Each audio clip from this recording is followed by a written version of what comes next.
Let's try to use this time constructively. I realized in the so-called money laundering class, I didn't even get to money laundering. I just got to illegally moving money and paying bribes. But money laundering itself is simply the process of taking dirty money, hiding its origins, and making it clean so you can actually spend it. It usually consists of 3 layers.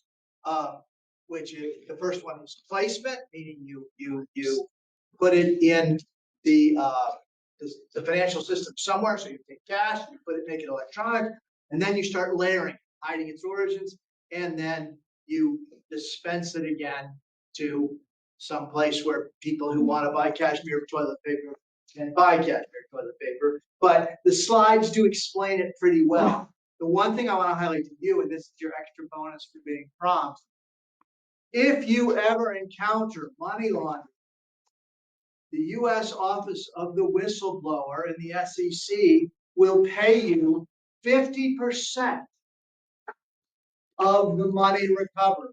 There are people who have received payouts of tens of millions of dollars by reporting money laundering to U.S. authorities. So if you encounter it in your next job, you can A, participate in that and later go to jail, or B, turn those people in and retire. But you might die too. So it's a mix. Unfortunately, we seem a little late on the ground, I have to admit, but nevertheless, let me just give you all credit for being here, and we'll get started.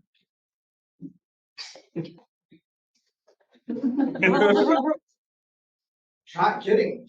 I'll review it tonight. You'll get more credit. Here's you didn't show. I am that kind of jerk. Digital is memory, right? By the way, your participation is only 20% of your grade. You write a great paper. Anyway, and if you showed up every day and read a crap paper, you'll still get a crap paper. But nevertheless, that's the way it goes. By the way, if I were you, I would look at the assignment before I leave town, meaning before tomorrow. Read it, make sure you understand it, because I'm happy to take questions.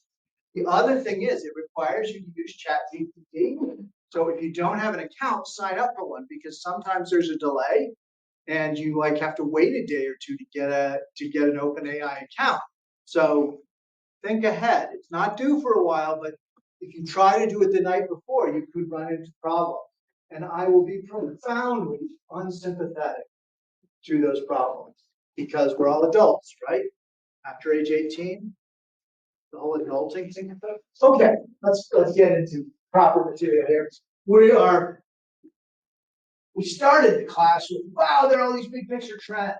The world's going to be confusing. And then I tried to give you some defensive tools other people don't have about things like spotting money laundering or preventing being hacked and preventing being used in espionage, spotting people, and so on. And now we're moving on to analysis. How do you get better at analyzing international than your peers? And again, these tools are quite useful, and most business students don't have them, which also kind of explains why we're doing this case. Let me make sure that I can get this working. First of all, even though I said cases are like porn, that they're perhaps inspiring but not very realistic, this does let us practice real world analysis. I recognize it's old in the sense of what, 14 years or so? But it does offer historical perspective on current events, because current events include a lot involving rare earth elements. If anything, they've only gotten more important since the case happened. And sorry, the models don't change anyway, so what difference does it? The other reason I like these cases, it's actually not a case. It's just 4 newspaper stories, cobbled together by me, unmodified. So in that sense, it's realistic. So I'm sure you read the articles. Oh, we're going to be so bored. But I'll just remind you, really geeky people like those who go to Imperial, like you guys, know the periodic table like the back of your hand. So you know where rare earth elements fit on the periodic table. Are they rare? No. No. Why are they called rare earth elements? What the hell? They're hard to refine and like extract. They're hard to refine, and when they were discovered, people thought they were rare. But the rarest rare earth element is about 200 times more common than gold in the Earth's crust. They're just really hard to refine. And why do people care? Well, let's just look at a few examples. As you probably read, this neodymium stuff is used in those really, really, really good magnets and also in electric capacitors. And that means they're in your phone. And oh, by the way, your phone, as you call it, this thing here, contains about half the known elements in the universe. These are really hard to make. These are little miracle machines. So they're in your phones. They're in your laptops if you're still old-fashioned enough to use a laptop. I am, I prefer them. They're in ABS brakes in cars. They're in airbags. They're in solid-state lasers. They're in MRI machines. So they're everywhere, right? We like those. Strong magnets are important. You could look at another, lanthanum, and it's used, as the case said, in cars and stuff. So a Prius contains 4.5 kilos of lanthanum. You'll note in today's lecture, I'm switching between imperial units and metric units just because I'm not a careful person. But I do, you guys will just accept the gift of kilos when I do it. Europium is used in screens and stuff, but it's also used in those irritating light bulbs that we all use that take a long time to get bright. And also in even things like living tissue research. So rare earths are everywhere. They are important. And guess what? These days, they're still very much part of trade wars and stuff. China remains quite dominant. So the basic facts of the case haven't changed that much. Repeatedly, people worry about this. It's like China is worried about it. They're fine. But other countries worry about it.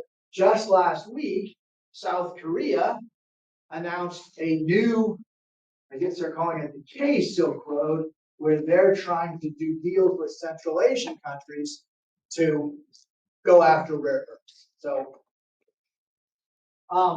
in addition, to loop back to yesterday's lecture, wherever something's important, it's also the target of cyber espionage. So if you're a rare, if you're somehow involved in the rare earth space, you can be sure people will be trying to hack you to find out what you're doing. So I'll have to take a new video on it.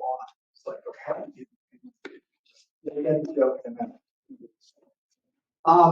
the CIA has cared about rare earths for a long time. This is a report unclassified in the 1980s, I believe. But it was about East German rare earth production in the 60s. This stuff has mattered. Even during the Second World War, people paid attention to it because some of them, apart from exotic electronics, they just make, for example, steel stronger. If the Eiffel Tower were built today using rare earth elements, adding just a bit through the steel, it could be about 5 times as strong and 1/3 the weight.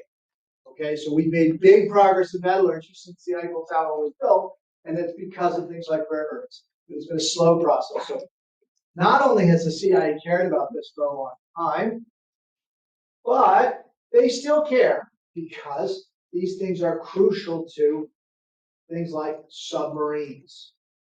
For the avoidance of doubt, nuclear missile submarines are probably the most complicated machines ever made in the history of the world. They're more complicated than spaceships.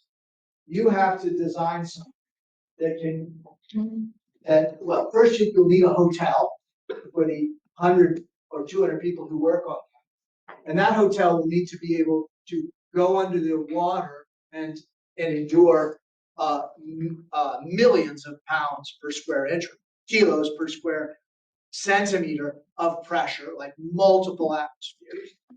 And oh, by the way, that same machine will also need to contain a nuclear reactor and be able to launch missiles. So these things are really complicated, and they use rare earths. Why would they use so much? Gosh, that's in how, I mean, feel it. That's why would you need so much rare earth? Well, they're filled with electronics, but you also need the hull to be really strong. You're trying to make metal really strong so it can go under the sea. You need this stuff. Destroyers just have a lot of electronics in them. Joint strike fighters just have a lot of electronics. Most of their bodies are made of carbon fiber. So basically, anything military that's modern uses rare earth elements. But a lot of, as I said, a lot of civilian stuff does too. Okay? Rare earths are so important that it is the position of the United States that they reserve the right to use force if anyone were ever to try to truly cut off rare earths in a serious way. Now, that's the sort of signaling mechanism that countries do all the time. It really helps keep the peace to say, oh, by the way, for us, here's a red line. Don't do that. And along with oil, it is the position of the United States that we reserve the right to use force to maintain access to rare earths. Now, I hope it never comes to that, but that has been the signal. Okay, so these things matter. This is not an obscure case, as you might think when you just look at the periodic table and say, wow, what an obscure, stupid topic for us to be doing in geopolitics. Okay, so that's the intro. Let me do another film quickly. For those who came in late, this is just how in one way I find it's useful to track attendance. Although many of you don't have your pictures on it shiny anyway, so it's a balance. Beautiful dance. Let's talk about the case. First story, amid tension, China blocks vital exports to Japan. September 22nd, 2010. And then, October 19th, China said to widen its embargo. And then, China resumed shipping with sea on October 28th. And then, oh, no, for Japan anyway, rare earths are still banned. And I asked some simple questions. Why is there an apparent stoppage? Who or what's responsible? And how do you explain their actions? So what theories did you guys come up with for what's going on here? I'm gonna write here. I'm gonna write your legend, just to be clear. I got crap handwriting. Yes. One of the reasons was because there was a Chinese ship being held, Chinese ship captain. Okay. Ship. Japanese ship. And then China didn't want to do an official embargo because then it would violate like WTO rules. So this is just sort of unofficial.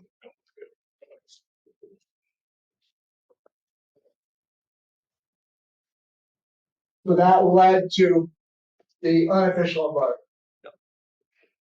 Okay. Other theories.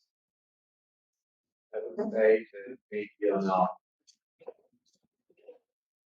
a more macro level, Chinese trying to assert its power in Asia, especially with Japan, with this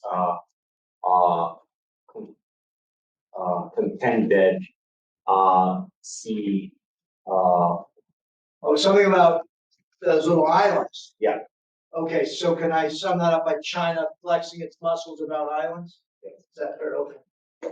China flexing muscles about islands. Other theories. You have to have more than two. Yes. I don't think I should say the term. It's been. Okay, so China wants to assert territorial Yeah. control.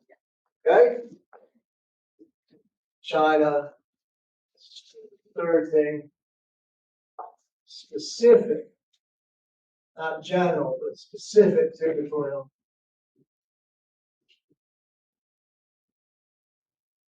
Okay, other thing, this side of the room. Yes. They want economic control and keep their resources for themselves. Who's that?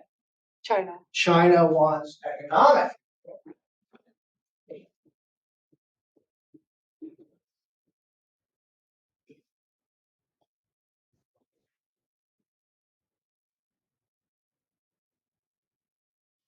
Okay. I saw another hand here though, yes. Maybe it's distraction as well. Distraction for something else. Like, I don't know, trying to, I don't know, have a different kind of pursuits for other minerals. China is distracting Yeah, keep The them West. busy with that. China.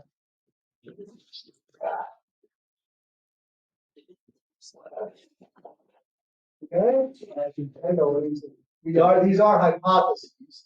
These are possibilities, so any of them like question marks. We'll go back to the center of the room, Josh. Yeah, so China also probably took this into consideration that this is going to affect a lot of military equipment for the US and it would affect them in that manner. So blocking this would somehow have a global disruption going on. China, how would I sum that up? China, concerned about dual use. Yeah. China concerns are the dual use. Okay? Boy, there are a lot of hands up. Yes. Well, kind of feeding off that, like it would be a way to get back at the US, or kind of like assert dominance towards the US in an implicit way, because the embargo also affected US imports. Okay, China, generally asserting itself. Is that okay in summary?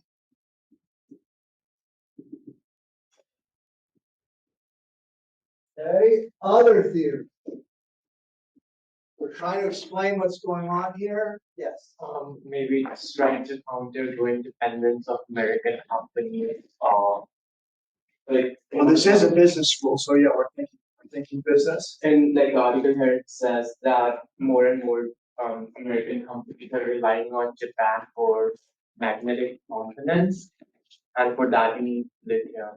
So maybe to counter that.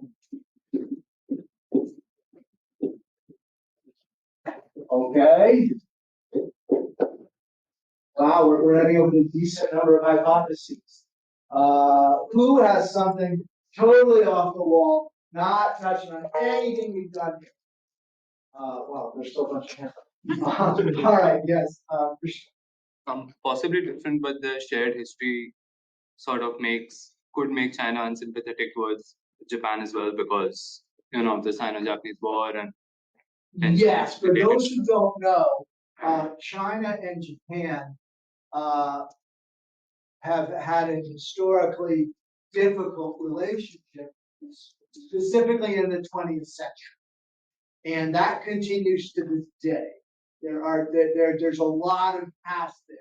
Think like Germans and French through most of the 20th century, right? Like I can say, hate is a strong word, but wow, there's a lot of historical baggage there. So, how would I sum that up? I say something like, China working on historical grievances. Is that okay?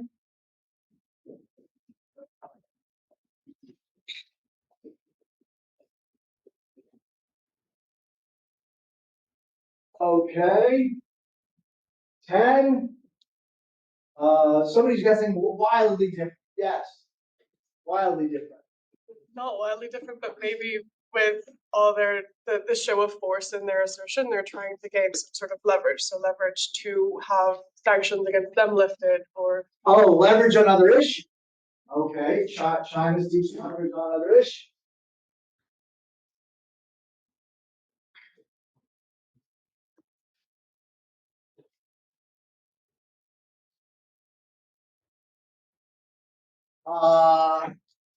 Okay, I see a bunch of hands. I need the right answer. Who's totally sure they got the right answer? Rebecca. maybe more about the CCP itself, the structures. It's back to that time. So like there are different fractions. Maybe the nationalist part, it has more of a bargaining power, or they have more like rights to make the decisions at that time. CCP, nationalist, seeking edge in domestic dispute. Does anyone feel like they absolutely have to add something to this? We got 11 things going on. Okay. Wow. Sanya, what do we got? I think they wanted, since these rare materials manufacture certain specific materials for military equipment, they wanted to shift the whole manufacturing industry to China because over there, the rare materials were cheap. They is China. Yeah. So like someone like China seeking to find the value chain. Yeah, like they wanted to shift the manufacturing to China so that they can control.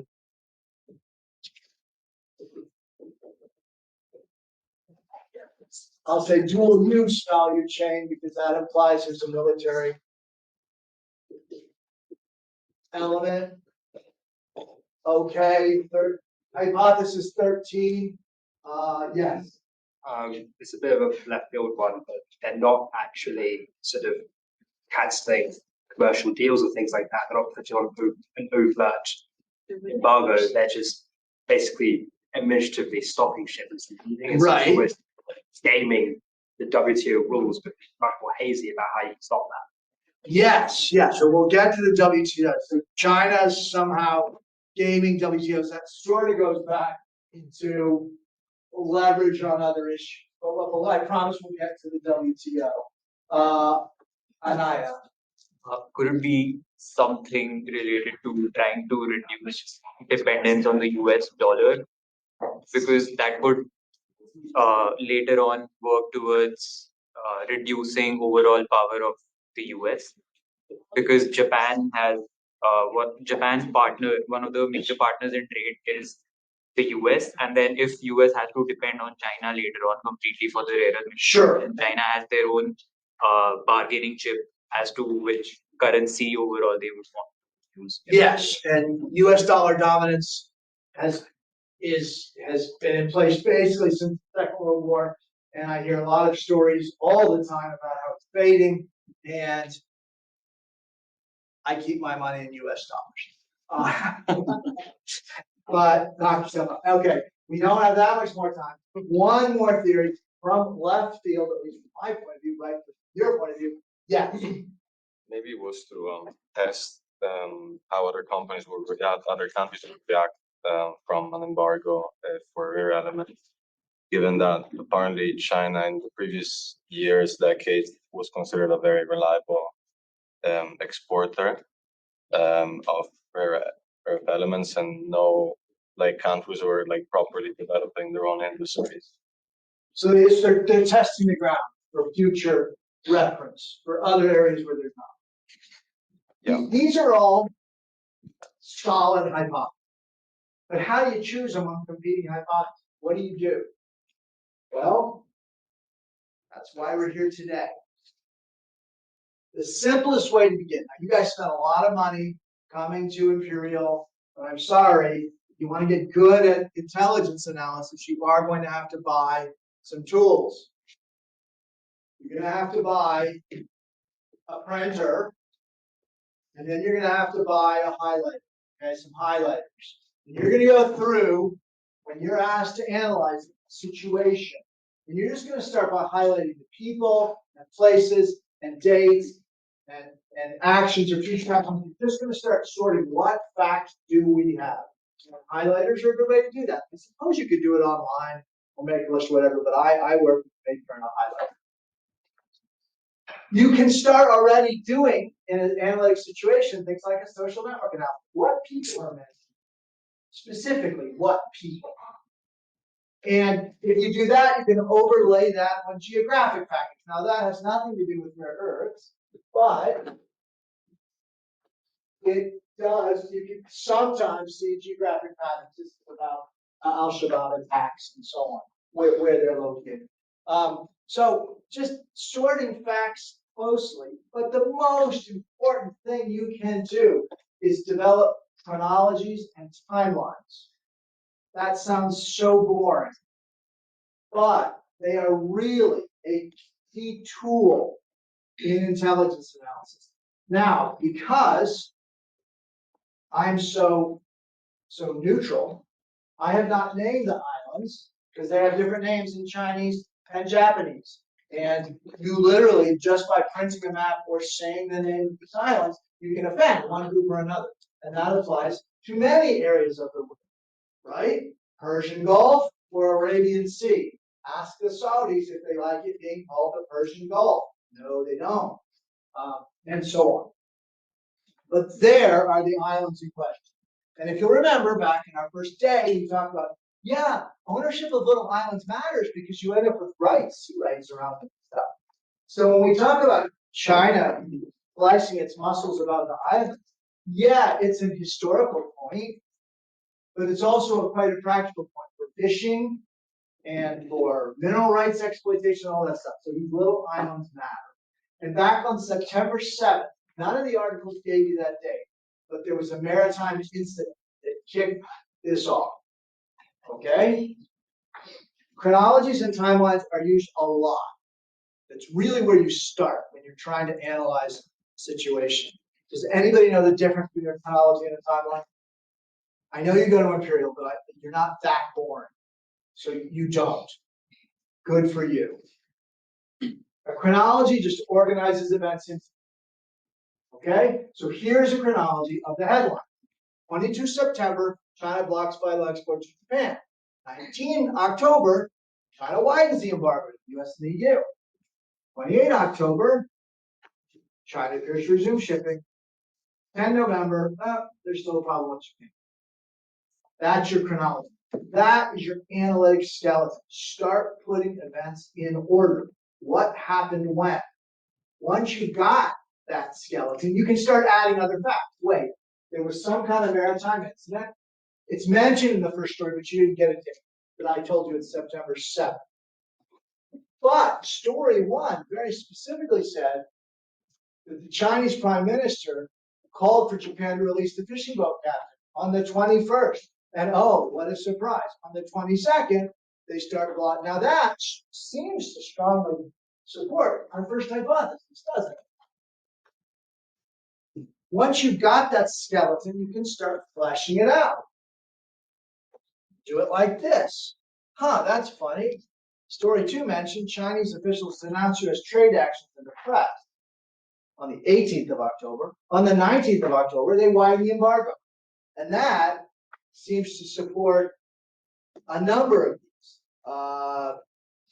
China's here's seeking to leverage on other issues. We heard about the WTO. We heard about distracting the West. So that sort of fits some of these. 27 October, Secretary Clinton and the Japanese foreign minister called the embargo a wake-up call. And whoa, 28 October, right? We're shipping again. Story 3. Story 4, it's mentioned that talks are not going well, and on 10 November, it's still going on. So once you've got the chronology, you can start sticking facts in, and maybe that tells a story. I mean, that already seems to tell a story. Sort of. It gets you, frankly, it's the story you guys basically told. Pieces of it, anyway. It just makes it much clearer. A timeline is a little bit of a pain in the ass. You're probably not going to use it, honestly, for most of the work you do, but you should know about them. A timeline is used so much that the CIA, there are these big printers that over a meter wide, and the only thing they're for is printing these timelines. Because you can walk along, there was a big field house with 4 kilometers of timeline for the events of 9/11. Everything you learned about the hijackers and the events of that, no matter how far back, goes on the timeline. So, Muhammad Atta got a parking ticket here. Muhammad Atta and his friends did it in a strip club 2 nights before doing the hijacking, which they did. And so on. Everything you learn goes on that. But the problem is, it's 4 kilometers long. It takes, an idiot savant to walk one keep it straight. And you'll see if I start, and then those sometimes you can make cool graphics that begin to incorporate time into your geographic intelligence and stuff. This is about Iran riots, but you get the point. Start organizing events in time. But the weakness of these is, that chronology I gave you was pretty clear, right? That skeleton. If I start doing the same thing here, maybe that's a little helpful because you can see there's a big gap here and not as big a gap there. But by the time I start slotting those other facts that were pretty clear in our chronology into this timeline, it already is getting pretty busy. That versus that. And there people use some techniques like, okay, for certain events we'll do different colors and stuff, but then you just end up with a sort of pointillist or impressionist paint. Yeah, I don't find timelines that helpful. I just go with a nice, simple chronology. And you guys, as analysts, should start there, in my opinion. But we started with these simple questions, and did you notice anything that doesn't fit any of these? Where there was there some weird stuff going on that doesn't make sense? We can be more subtle, and to do that, we're going to do what? What's the most practical thing we can do? We can add theories. Theories will help you notice things in the articles you have that you wouldn't otherwise notice. Theories are like a special pair of glasses you put on to see stuff other people don't see. And we're going to do that with those articles. Another reason I like this case is it was only 4 articles. And I'm going to show you what good analysis actually looks like. Your first impulse is always like, I've got to answer some important questions. Let me download 1,000 articles that I can find about it. No, with just four solid articles, properly sourced, you can do a lot of analysis, which is why we're going to spend the rest of the class on this. So, if you like these techniques, this is the book to buy, called Essence of Decision. It's by Graham Allison, who's about 1 million years old now. He's at Harvard, but he's still alive. And Philip Zelikow, who's not as old. He was on the 9/11 Commission. And it's a book, it's pretty cool. It seeks to explain the Cuban Missile Crisis. Does anybody know what the Cuban Missile Crisis was? It's ancient history, but Was during the Cold War, yes. and it was a dispute between who put missiles where first, kind of, and who has to deduct them first. Yes. So the evil Soviets snuck their horrible missiles to Cuba, 90 miles, 150 kilometers from from Florida. And the United States said, don't do that. And it was about as close as the world has ever come to blowing itself up. People who were in the room at the time figure there at one point there was about a 1 in 3 chance that we'd start nuking each other. So it's a pretty high stakes thing. This is an important incident. Now, of course, it does depend on your point of view. I have the neutral American point of view, but there are other points of view, which is why, for example, the Russians call it the Caribbean crisis and the Cubans call it the October crisis. But depending on your point of view, it's an interesting thing to study. But let me tell you why you might want to read this book. Chapter 1 is they describe the Cuban Missile Crisis in basic terms. And then they say, well, how would you understand this? Chapter 2 brings you one theory. And you're like, by the end of that chapter, you're like, wow, I don't think I need to read the rest of the book. I now understand how the Cuban Missile Crisis happened. But maybe I should keep reading this. There are more chapters. You read chapter 3, and you're like, wow, I can't believe I believed that last chapter. Because definitely this approach to understanding that is the right one. But maybe I should keep reading. And then the next chapter gives you yet a third way of looking at the same incident, the same facts, from a different angle that comes up with a totally different explanation for how the hell this happened and what was going on. And of course, the last chapter points out there is no one right answer, but you notice different things and come up with very different explanations and therefore very different policy recommendations depending on how you view this situation. If you guys were industrial analysts or stock market analysts, you would really want to know what's going on with Chinese rare earth elements in 2010. And your boss might come to you and say, what the hell's going on here? Should we be long or short Toyota? And you'd have to do an analysis like this. So all the theories I'm giving you are found in Essence of Decision. I consider that book sort of intelligence analysis 101. You really should, meaning it's the most basic, you should read that book.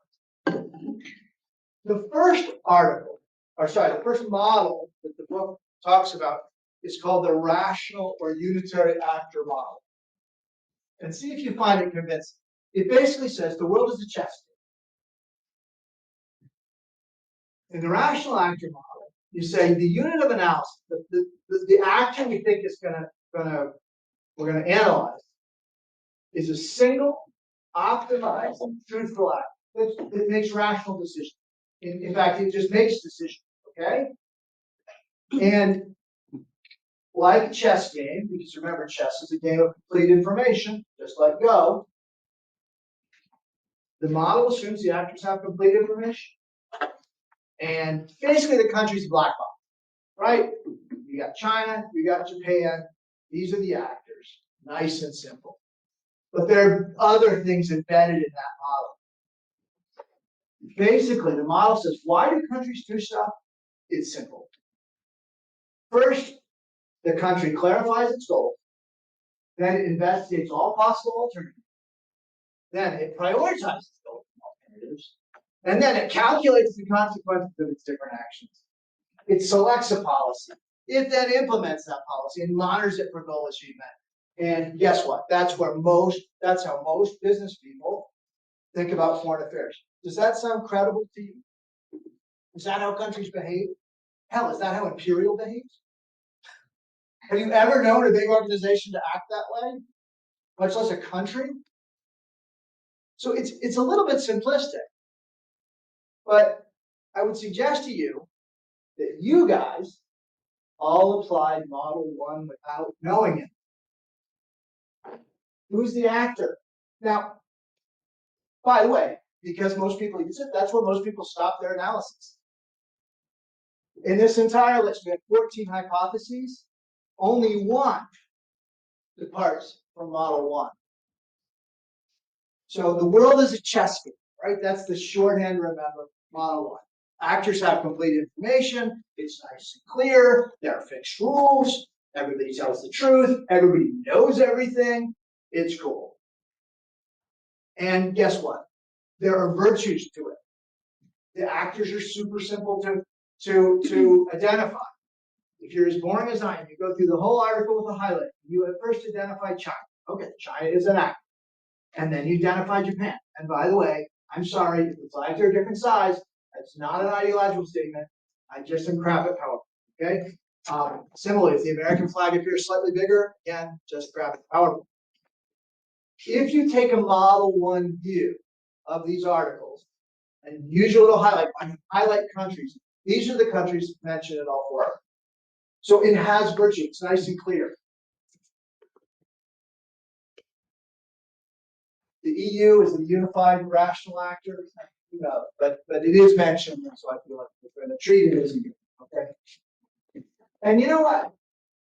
Story 1, page 1, you can find plenty of evidence. If I said, "What? Are you crazy? Prove to me that countries are actors here." You'd be like, "Well, page 1, paragraph 1. There's Japan, and there's the Chinese government mentioned, and there's Japan, and there's China, and there's the United States, the EU, and Mexico." Okay, and then you'd be like, "Hey, yeah, what about story 2? There they are. They're right there." Story 3, yeah, still finding evidence for model 1. Happy with that. Story 4, there they are. There's Germany showing up in story 4. Good to know. So it's not crazy what you're doing. I'm not saying model 1 is wrong. I'm saying it's the default option. Why is it the default option? In part because of headlines. Wow. Wow. Wow. Now, I worked hard on that PowerPoint. You guys probably want to see that again. You notice how they flew in sideways? That's about as good as my PowerPoint gets. Look, China, China, China, China. We're going to talk about bias in forecasting, ladies and gentlemen. But guess what? China, China, China, China, China, China, China. Oh, wait, here's the exception to model 1. Nationalists seeking an edge in domestic disputes. Otherwise, you used model 1 without knowing. And again, it doesn't mean model 1 is wrong. It just means some people think theory is like a waste of time, so they don't bother. But the reality is, you're always operating from some theory. And you guys, without knowing it, you're using what amounts to the rational actor model. China made decisions. You told me that. China had goals and priorities and alternatives, and it weighed them and decided to do this. But you know countries are big and complex. Did you find any fact? Did you notice anything that doesn't fit with the fact that maybe there was more to this story than China?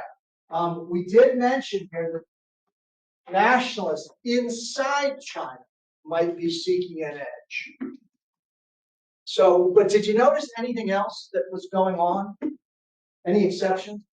Anomalies, as we call them in English? Because I can tell you the golden rule of intelligence analysis is interrogate anomalies. It doesn't mean like waterboard them until they talk. It means if you notice things that don't fit, you should investigate them. If you notice gentlemen from the Middle East attending flying schools in Florida and Michigan and learning to take off in jumbo, paid cash for their course, learning to take off in a jumbo jet and fly a jumbo jet, but then quitting the course to save money before they learn to land, you might want to interrogate that. By the way, that did happen prior to 9/11.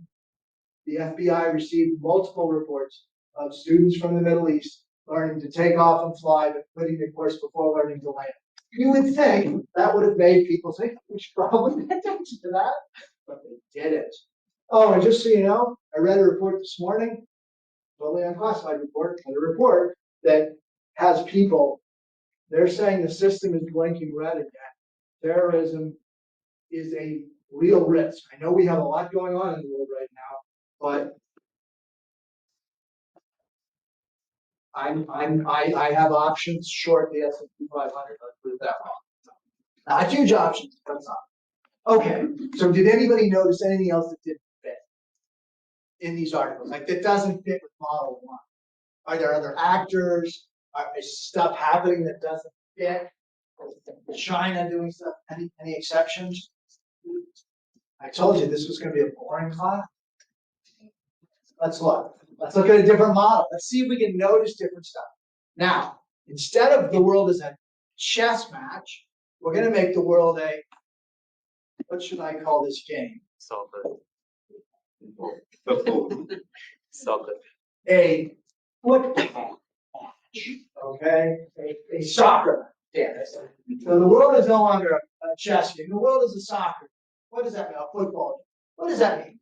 In the organizational process model, you say, hey, in this model, you're going to be like, okay, we know countries are involved, but let's look at the formal parts. Let's get out our CIA fact book and find all the departments and formal parts of the Chinese state and the Japanese state and the American state and so on. And let's see if their procedures and standard operating procedures and priorities and goals fit any of the facts here. Maybe that explains what's going on. But we're still assuming, like in a football match, everybody's on the same side, right? Everybody is doing their best for China. Everybody's doing their best for Japan. Everybody's doing their best for America, right? Everybody's on the same, the teams are all aligned against one another, but the formal parts have pieces, players. And sometimes the anomalies that you're noticing are more explained not because they're rational, but because of these procedures. There's just, when you're thinking about a football match, even if it's rational that the goalie should pick up the ball, run across the field, and throw it with his hands into the opposing side's goal, you can't do that. It's against the rules, right? You're a goalie. You can't touch the ball like that, or you can, but you can't leave your box. So Model 2 says everybody's on the same side, but they're not unconstrained. They have to kind of satisfy us. They have to do their best. And so what Model 2 is trying to do is account for like a bureaucratic dynamic. Each team has a limited plate. Is that clear? In general, when you call an expert in a country and say, what the hell is going on with rare earths in China? Often they'll say, oh, wait. You're noticing something weird? You just got to understand the Ministry of X does things in a certain way.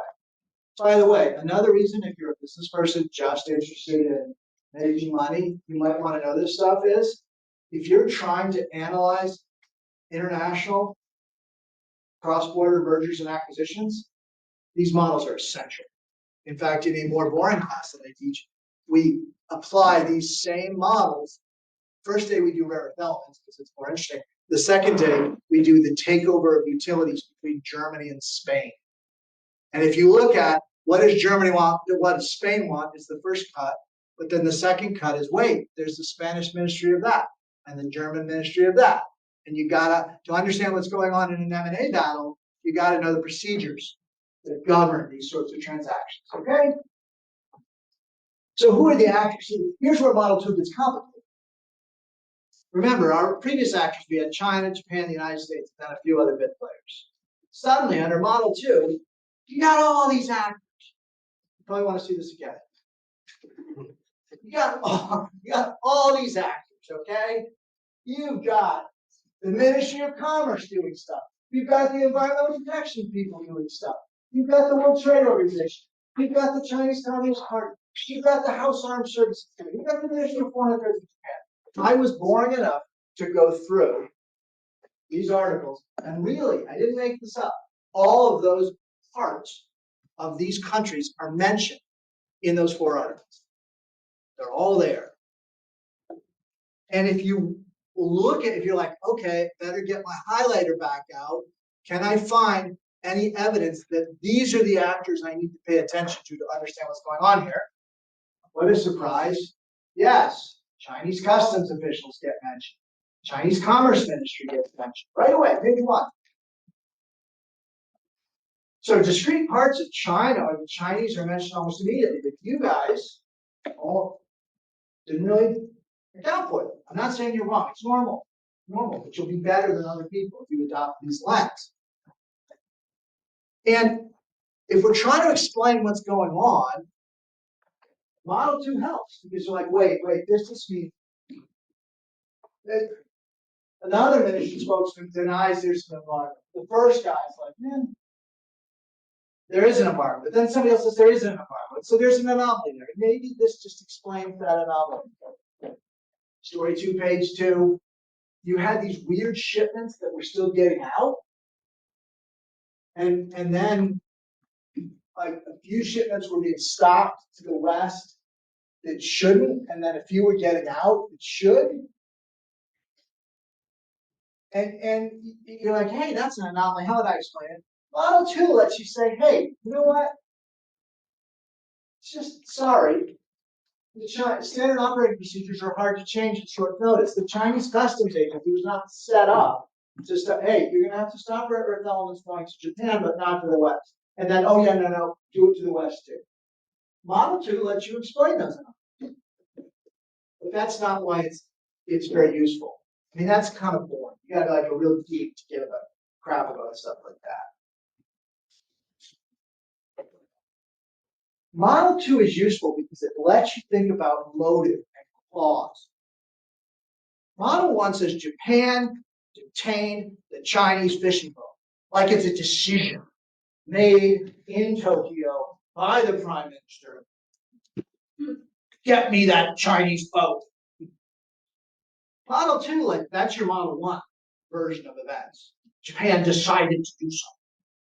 Model 2, and I, having been in the military, I sympathize with this. Model 2 allows you to say, hey, dude, quite possibly what really started this was just some poor Japanese Coast Guard bastard who saw the ship, turned to page 7 of the manual and said, hey, if there's a ship here, arrest him. He was just following orders, just following directions. He wasn't necessarily being rational. This wasn't Japan asserting ownership of the island and China then asserting. It was just, this is how stuff happens. And that kind of motive can really matter. Events can get out of control when people just do what they're normally supposed to do, and then countries get involved. But often the explanation for what's going on here, what's really going on here is just as simple as some poor bastard just followed the manual. Yes. Do you think that we bias towards Model 1 when analysing countries like China, like Russia, which are more authoritarian? So we assume that everyone's doing as they're told, but in reality... Yeah, and it's a good point. So one of the reasons analyzing the United States is so hard is we actually don't have any one center of power. The president is powerful, but Congress is powerful too, which is why Biden really wanted to help Ukraine. Parts of Congress didn't. So what's America? The answer is, who knows? Whereas in a country with a more centralized government, you're right, you could probably go more towards Model 1, but it's never absolute. There was a moment, and they tell the story in essence of decision. There's a moment right after the Vietnam War when President Nixon and his national security advisor are debating what is going on because Cambodia has just seized an American naval warship. And they're like, what is Phnom Penh up to? What are they planning? Why are they doing this? Do they think we're weak? How should we react? They debate this for about half an hour. Finally, the photographer, the guy who's just there to be taking pictures of this historic moment, gets so frustrated he has to ask, excuse me, Mr. President, how do you know Phnom Penh, the capital of Cambodia, ordered this? How do you know it wasn't just a local naval commander who said, man, we can get this, let's do it? They were very close to making the decision to bomb the shit out of Phnom Penh to make a point when they drew back and stopped, and it turns out the photographer was right. This wasn't planned. The central government didn't even know what had happened. Model 2 reminds you that stuff like this happens. In addition, and you can find evidence of Model 2, but interestingly, somebody brought up WTO issue linkage.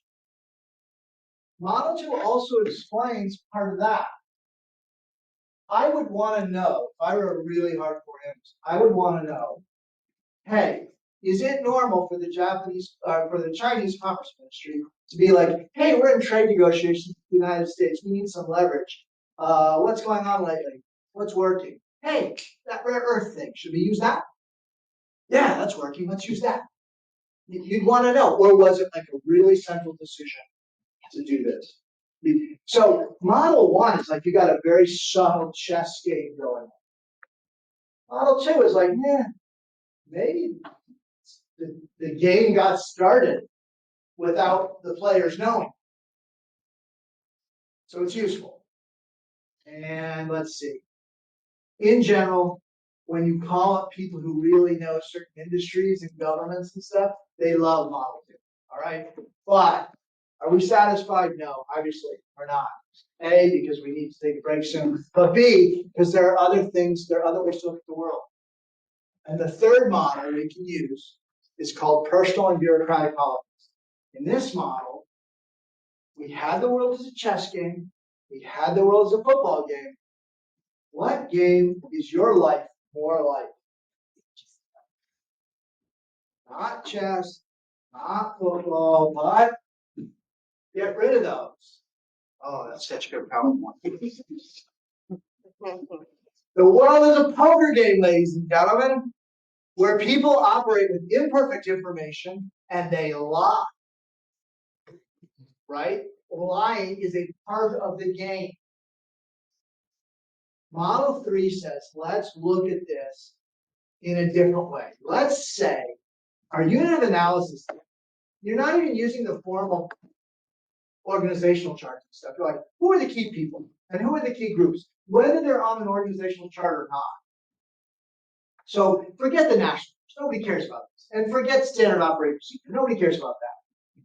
Let's talk about formal or informal groups. So when Rebecca brought up hypothesis 11, nationalists seeking an edge, she was drawing on model 3. They're like, I can't open a diagram of the Chinese government and say, oh, here's where the nationalists and the Communist Party are.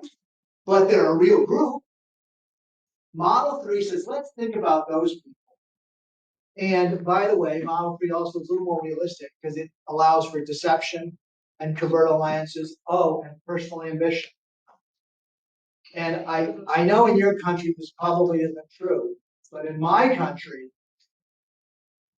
private interests often differ from the public position and stated goal of the organization or nation.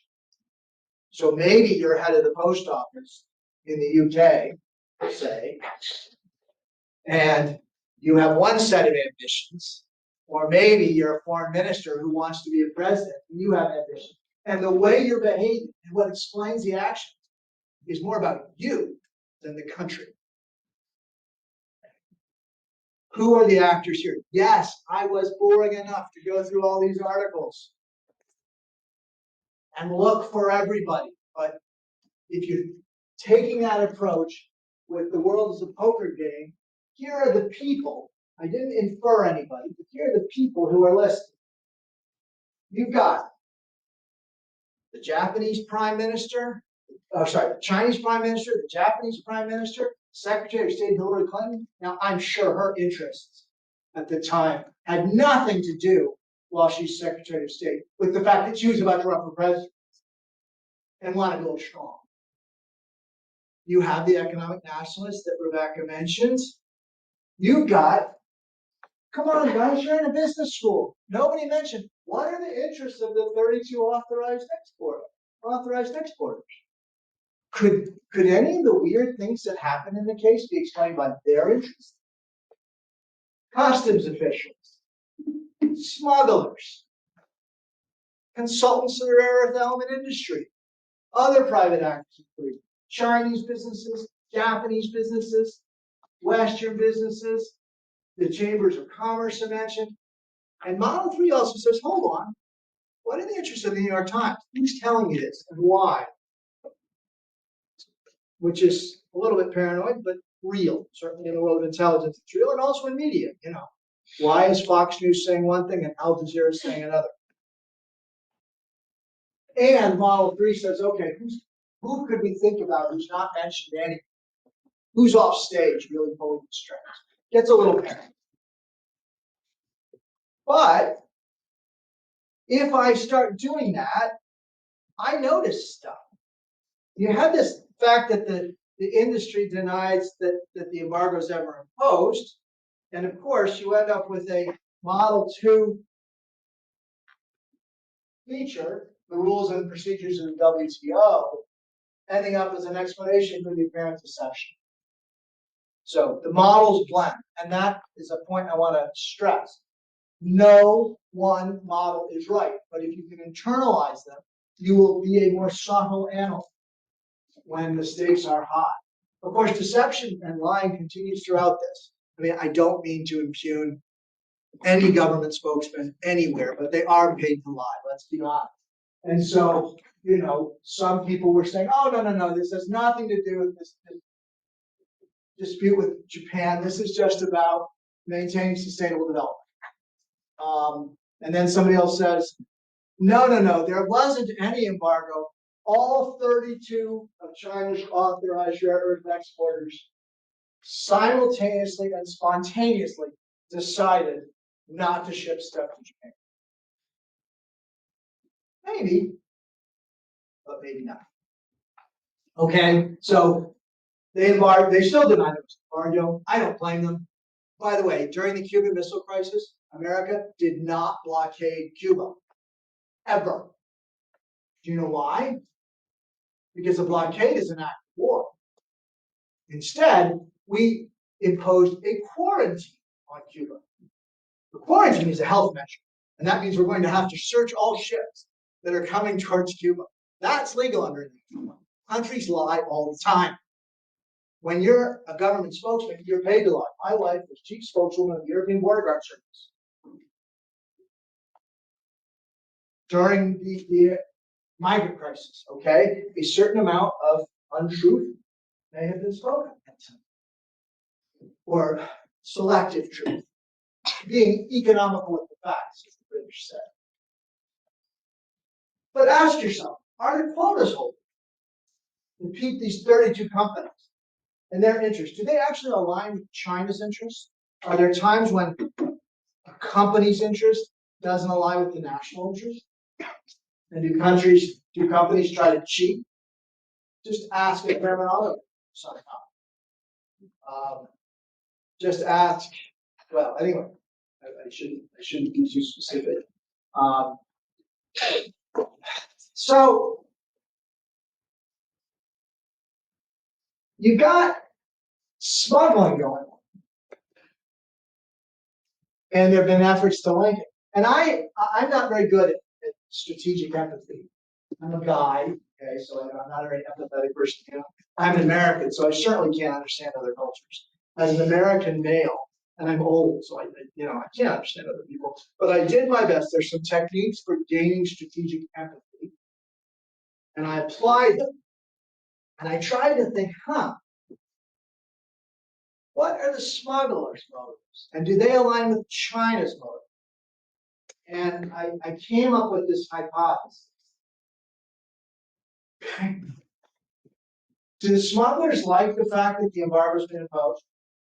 They're patriotic Chinese, but they probably hope another 10 fishermen they grab, because the reality is they're making money.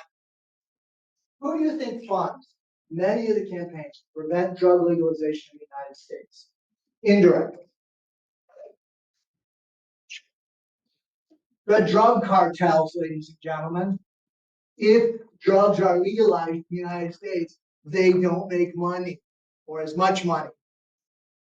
In this country, there was a huge campaign to get ecstasy made a class 3 dangerous drug. Who funded that campaign? The liquor companies. Because people your age were going to raves and stuff and not buying any booze at all. They take 1 5-pound ecstasy tablet, have a great night, buying cognac and all this other stuff. So we had to make sure that was a class 3 drug.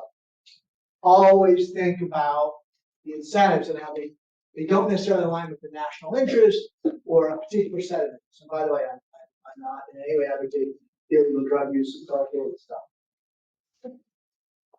So when you're thinking about the anomalies, and I don't want to impugn the honor of customs officials in any country, but in my country, it has occasionally been known that customs officials and environmental inspectors and domestic manufacturers, everybody's got a cut. Everybody's got money. Everybody needs money. And sometimes when you're looking for exceptions and you're trying to make stuff happen, you got to deal with nepotism. We have Italians in here. What's the Italian word for nephew? Nepote. Nepotism. The English word nepotism, favoring your family, comes from the Italian word for nephew. Everybody's got a nephew. Here's my nephew. And by the way, as I mentioned in the first day, taking care of your nephew is actually another form of rationality, no matter what your HR department says. But I hope you've seen, I know this has been boring, but I hope you've noticed that you guys started with a model of the world that pretty much says there is an actor called China that is doing stuff, and everything we need to know to understand the situation pretty much comes from the fact Beijing decided this, and that's what's happening. Or Japan decided this, and that's what's happening. But I would suggest, if you can internalize these models, that this rational and unified actor like China playing on a global chessboard just fades away. You want to see that again? That's like super good PowerPoint. It just fades away. It doesn't mean it's wrong. It just means it's not. So what do I think happened? Honestly, I'm pretty sure nobody planned this. This is a Model 2.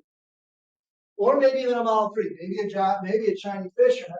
Now, you can make an argument, oh, no, the Chinese government sent the fishermen there to test the limits. But probably the fishermen thought, oh, wow, I can catch a lot of fish there. So maybe it's Model 3.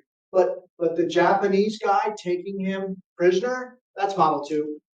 I doubt Tokyo ordered that guy be taken prisoner. It's just somebody followed standard procedures. But then very quickly, Model 1 gets involved. China gets pissed. So Beijing says, hey, they seized the boat, cut off river. But then, when they widened the embargo, I really want to know more. Maybe Beijing ordered it, but I want to know more about the procedures of the Trade Commission. Did they just say, hey, it's working for over here, let's use it there? Probably. So some combination of Model 1 and Model 2. Meanwhile, as I say, Hillary Clinton was an ambitious lady. Maybe it's in her interest to stress this. But maybe it really is about America and Japan wanting to assert power. I don't know. And similarly, why it's still not working matters. So, not going to bother with the update, but the fact is China still has many more rare earth reserves. Even 15 years later, China has many more rare earth reserves than anybody else. Let me sum up. Rational Model 1, you got a unitary act. And it often answers why this is happening. Model 2, you start looking at governmental procedures and organizational context and pressures to get things done. And it often answers, well, how did this happen?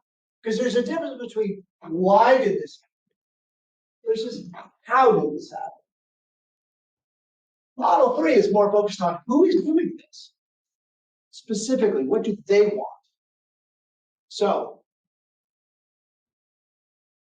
government or country, organizations and formal parts, key players. Or a chess game, football match, or a poker game. But, words of warning, the models are complementary. There's no one right answer. Beware, however, purely rational explanations of people.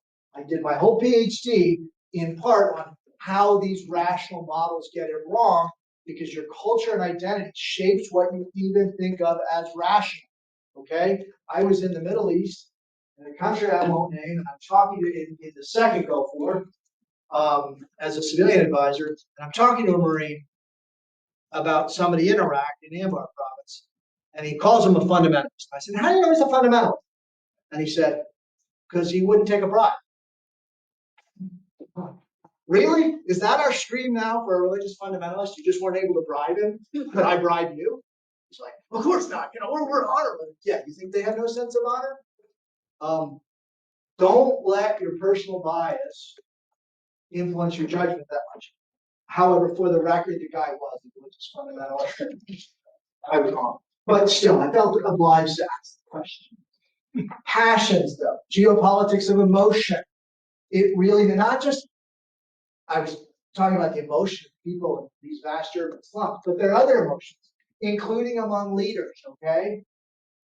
If you see the Japanese prime minister, the Chinese prime minister, the body language is a little different, okay? Pride and fear and humiliation routinely affect geopolitics in ways that aren't always rational. And if I worry about the American relationship with China, it's in part because passions play a role. This afternoon, we're going to be doing a case that may arouse a lot of passion. But that is intentional because that's how you learn to be a good analyst. Lay this stuff aside and work the model. Culture and identity really matter how you see a situation. Any questions before we take a break? Let's be back, please. And the big hand is between. Well, just past the fourth. Good questions already come to me about the essay. I appreciate that. It doesn't mean you have to ask me a question about the essay, but there are good questions coming. Keep them coming. By the way, if you're Twitter people, that is my Twitter handle. And some of you have connected with me on LinkedIn. Others of you haven't. I have a good network. You might want to make me a first level connection. And I post some very interesting articles every day, in my opinion, anyway, about geopolitics and intelligence analysis. And they're totally unbiased. So if you want a totally unbiased news source, follow me on Twitter or LinkedIn. Now, having said, I don't want to spend this geopolitics class on making forecasts. I do want to expose you to a set of methods to be better at forecasting and overcome some of your own biases, because even though I have no biases, I know some of you do. So let's figure out how we overcome it. Again, we're back at theory, sorry.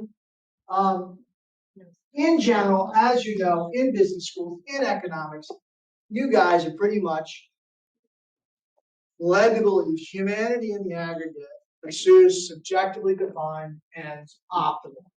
People do what they want. People buy what they want. But that's assuming people actually know what they want. Do you really know what you want? And how you weigh against other things? And it assumes that people can judge the benefits perfectly, that a woman might walk by, or a man might walk by a shoe store, say, and see a pair of shoes and say, yes, those are worth 2,000 pounds. Definitely. I will be happy for the rest of my life if I spend 2,000 pounds on those shoes. And it turns out that's not true. Maybe it's true. So people know, in short, there are a bunch of assumptions that include conventional economics assuming everybody acts selfishly. I was paid as a Marine officer $12,000 a year the first year, and $3,000 of that was deducted, paid for my uniforms. Okay, why was I doing that? Did I really think, yeah, that's going to enhance my career? No, I was taught too much is given, much is expected, and I have jobs to do that are not just about money. But conventional economics is really bad at accounting for that. There are a lot of cognitive biases. Obviously, this Swiss watch of a chart is illegible for you. I put it up because you'll get the slides, but also because you need to understand the brain, you, thank goodness, as a human being, are not perfectly rational. But there will be times when you can enhance your rationality, and you should, and that's what we're going to talk about now.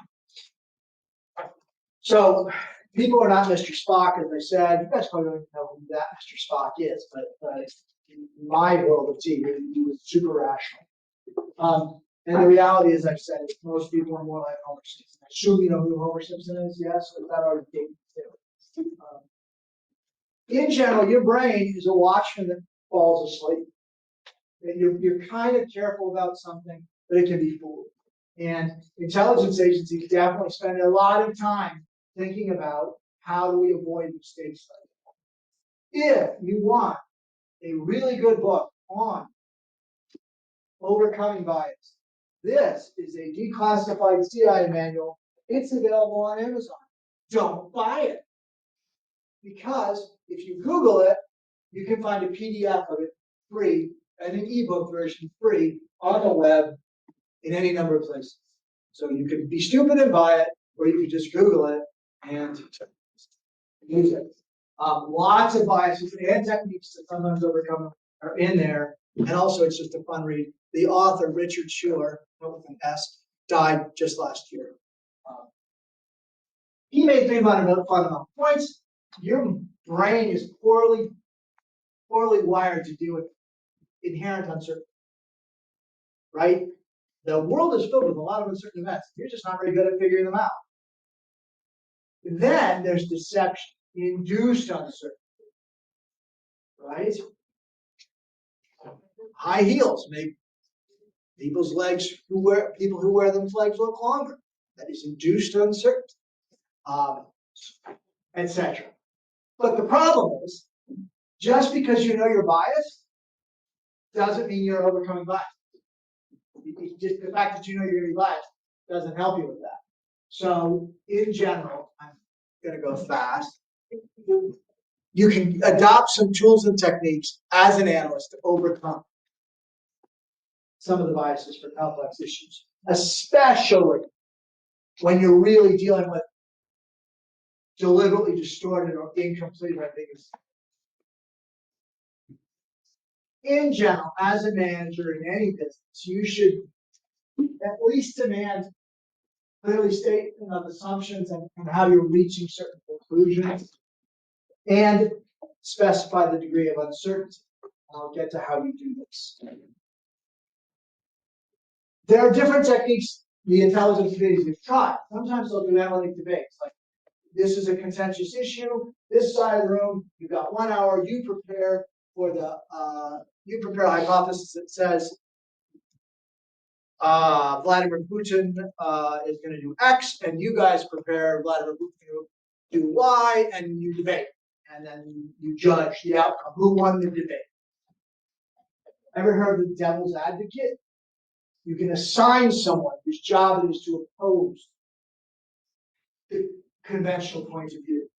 I am deeply suspicious of that because people don't take it seriously. They're like, "Oh yeah, Jaime, you were appointed devil's advocate today, so you're just disagreeing not because you believe it, but just because it's your job to disagree. You're just the paid asshole for the day." Or better yet, they're like, "Hey, you're going to be the devil's advocate this week. I'm going to be the devil's advocate next week. If you go easy on me, I'll go easy on you." So it's actually hard in an organizational setting to create a proper devil's advocate. Does anyone know where the term came from? Before you can make someone saint in the Catholic Church, there's literally a trial where someone has to argue like, yes, this person should be a saint, and here are the 2 miracles they've performed. And then someone is literally assigned to be the devil's advocate, to be fighting that conclusion, and saying, no, that wasn't a miracle. That's just the priest's cousin, and he could walk all along. He just pretended to be crippled, so he wasn't really good. That's what the devil's advocate. You don't want to inflate the currency of sainthood. So, interdisciplinary brainstorming, I believe it. When you've got a really complex problem, bringing in people from other fields is very helpful. Competitive analysis is like an analytic debate on paper. All the rest of it. Let's go with some simple examples of bias. Seeing is believing, right? Which circle is bigger? Come on, which circle is bigger? They should be the same, right? A or B? They're the same. Okay, you guys have seen that illusion. Yes, they are the same. But be honest, when you look at it, you know that one's bigger. Without the lines, you know that one's bigger. Come on, you're a normal human being. So that's cold bias. Hot bias, though, also occurs. That's where you're in a room and you kind of disagree, but you know everyone around you agrees on something, so you keep your mouth shut. Right? You can see it, but you're unwilling to speak up. And there are all sorts of ways in the literature to go over how these things happen. Don't bore yourself with it. Okay? But I'll tell you a technique. Does anyone here work for Amazon or has worked for Amazon? The number one, how do you pitch an idea at Amazon? How do you think? You write a design document. Write a design. So I don't give a nice PowerPoint presentation? No, exactly. No PowerPoint. All that PowerPoint crap you learned in Imperial, useless. The number one most requested executive education at Amazon is writing.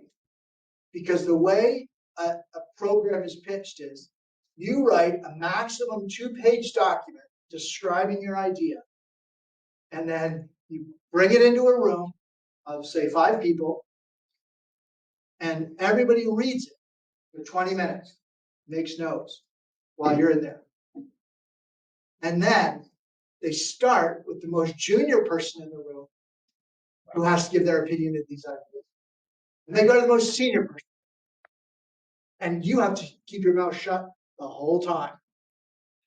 And only then, when the most senior person has spoken, can you start defending or debating your idea. But it's all about quiet, calm, textual, logical reflection, not zim, zam, zoom. Look how these PowerPoint things fly in and out. Because I know that impressed the hell out of you. And you're normal people. So that's a very practical approach to minimize bias. And of course, the other bias they're trying to prevent by having the most junior person speak, go to the most senior person, is you don't want to give an opinion that contradicts the boss. So the boss should speak last. Makes sense, right? Very effective way of making decisions. Now, I recommend, among other things, for the rest of your lives, become students of human misjudgment. A great place to start is this book, Psychology of Persuasion. Then there's a second book, Persuasion, that's also pretty good.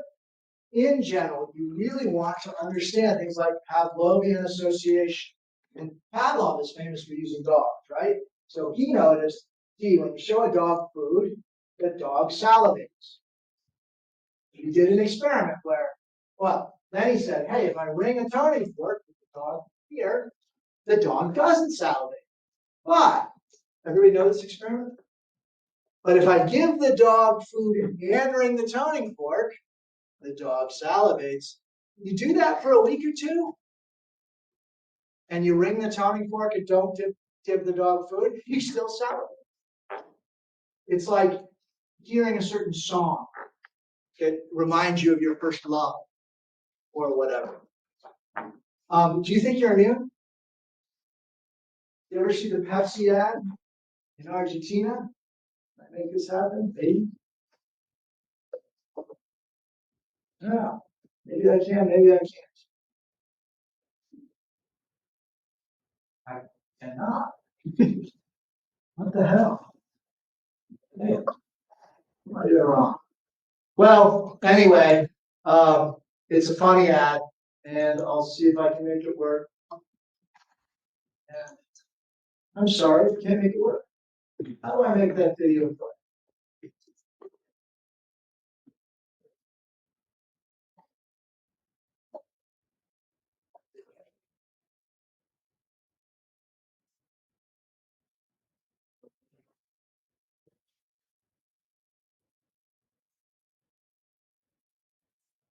Not the audio.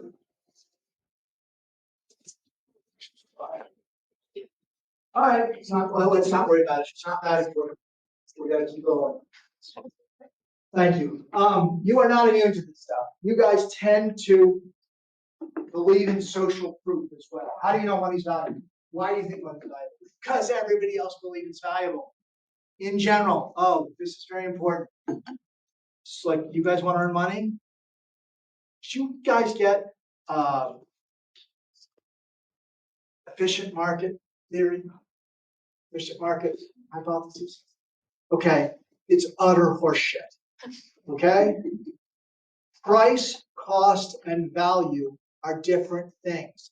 And if you don't think they're different things, you're not going to be able to make money. You hear the press reinforce, media reinforces, you hear Apple had $1 billion wiped off its value today when its stock price changed 2 points. No, the price of Apple changed. Value and price are independent. If you don't believe that, you shouldn't be involved in financial markets. Let me give you another, this is a side note. You guys know what this word is. This acronym. What? When you see that, what should you think? Bullshit. Yes, bullshit. Thank you. This is EBITDA equals bullshit. Under all circumstances.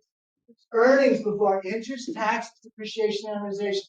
Okay, it's bullshit. You go real expenses. It doesn't. You can't fake cash. Okay? So a company like Amazon is expert at things like using social proof. And you're not immune to it. Star rankings, and people's opinions and so on, matching helpful rewards, helpful reviews being highlighted, that's all feeding into your psychological bias. Study frauds and con men. I don't have time for those, but don't have time for those. Study frauds and con men. They are brilliant practical psychologists.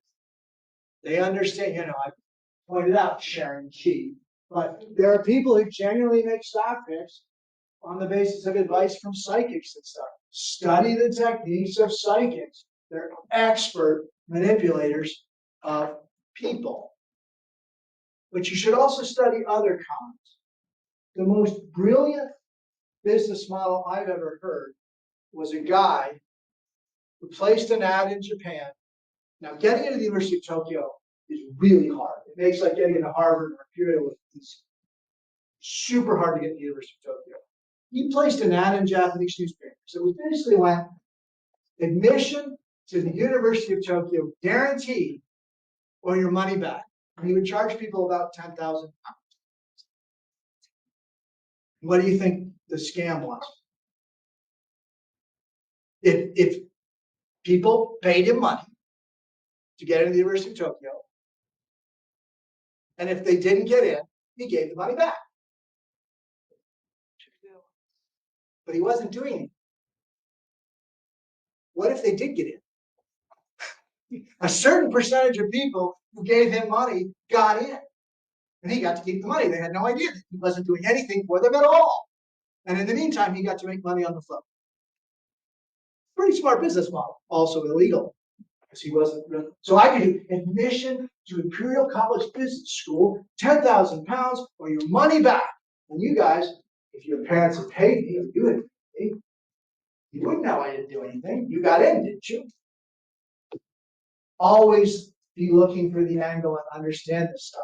You guys, I'm sure, get spam. Have you ever noticed how dumb the spam is? Why is that? Are the spammers stupid? Spammers are really smart.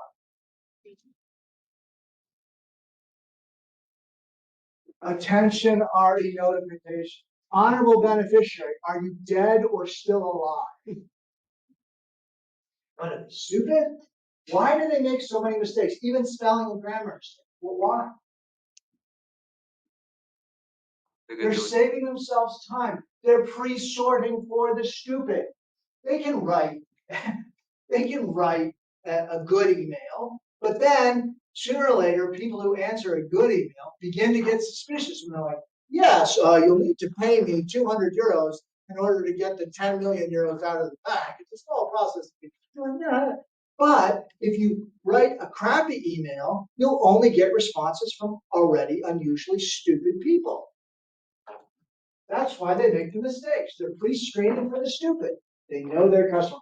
By the way, one of the worst things that happens to people who report the scams to the police is the list of people who've already fallen for these is super valuable because you can usually contact them a year later and say, yes, I'm from the United Nations. There's a special spam con and victims compensation fund, and you are now eligible. And 90% of people still fall for it, even after they've been scammed. It's amazing. So if you are interested, get a book called How to Cheat at Everything. So how do we do this better? Does anyone know what scene this is?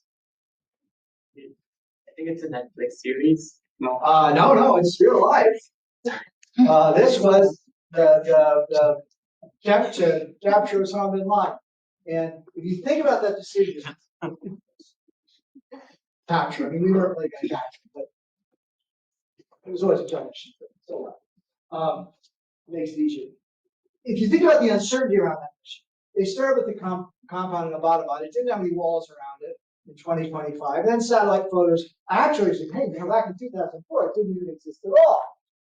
And then they put this big wall around it. And we sent people to look at it, and they're like, okay, could he be in there? Who is he? There's some bad words in this. If I can make this music play, or I'm about to go look the president in the eye.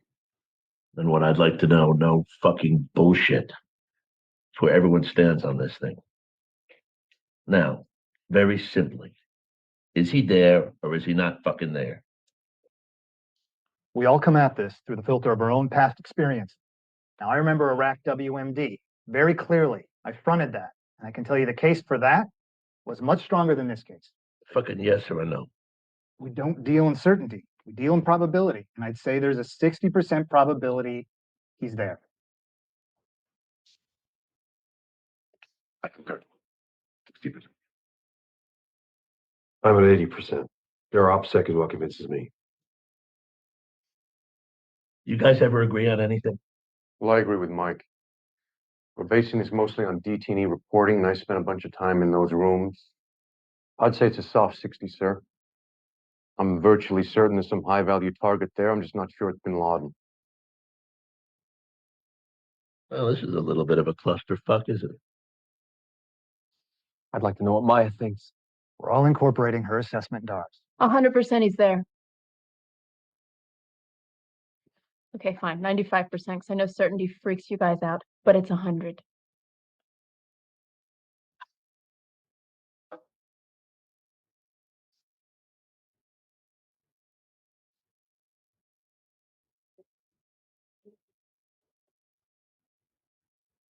They're all cowed. What do you think of the girl? I think she's fucking smart. We're all smart, Jeremy. So imagine you're in that situation. You've asked your team for advice, and they're giving pretty widely distributed advice. Do you take the average? Take the median? What do you do?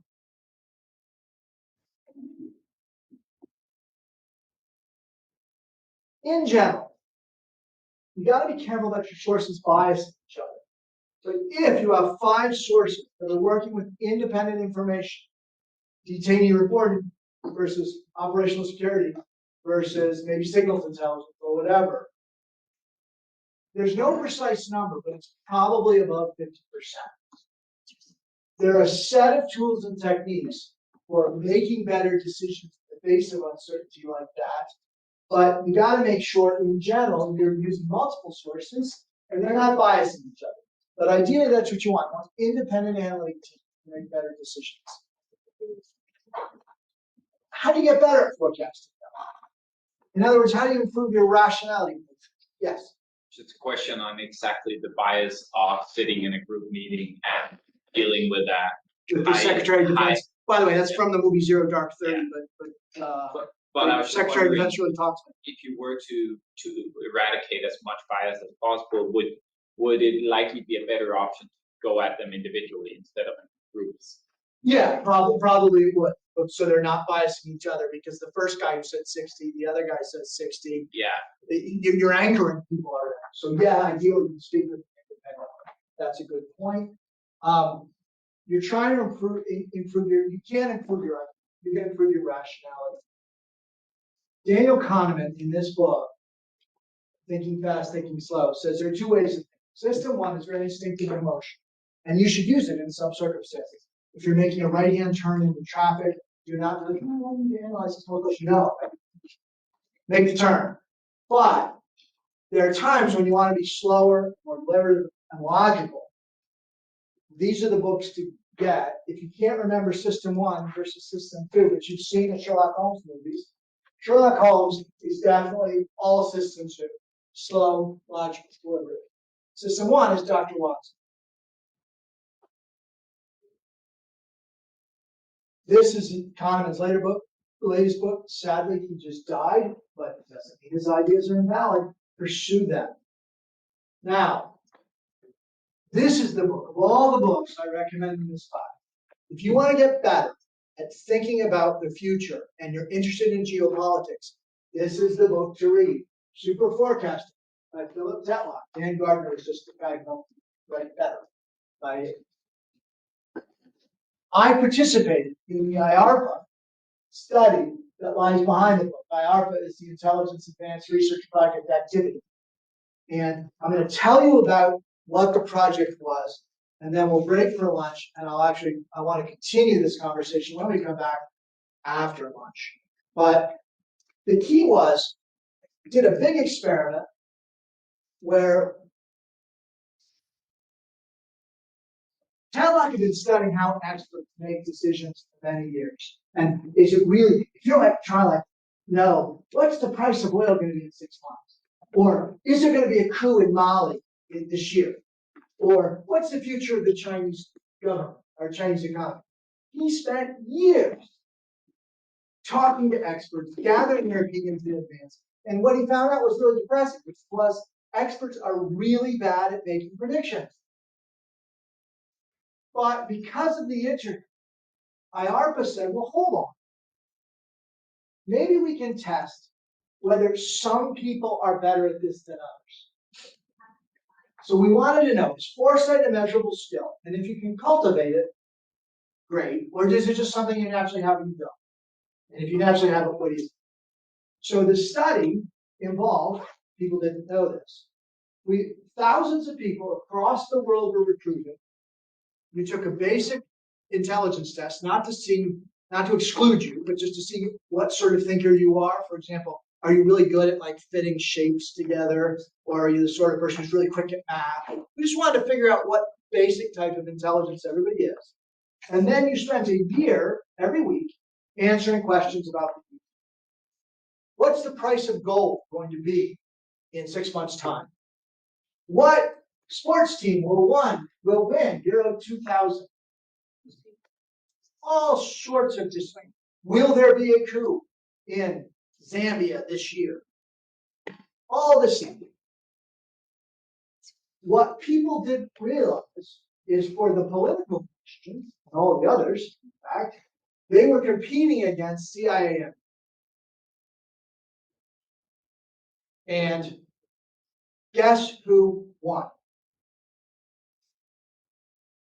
What we quickly figured out was some people, a small minority, but an identifiable minority of people, was much better at making predictions than most people, including most people at the CIA. And so we set out to investigate, why is that? How is that? What's going on? And then, as I say, did they just come to this naturally? Or are there skills we can teach to make you better? To excite you? Or coming back after lunch? Guess what? I am not a super forecaster. I suck. Okay? I'm terrible. But it is a learnable skill. Even if you don't come by it naturally, you can get better. I can teach it. And I will teach it after lunch. Thank you. See you soon. Yeah.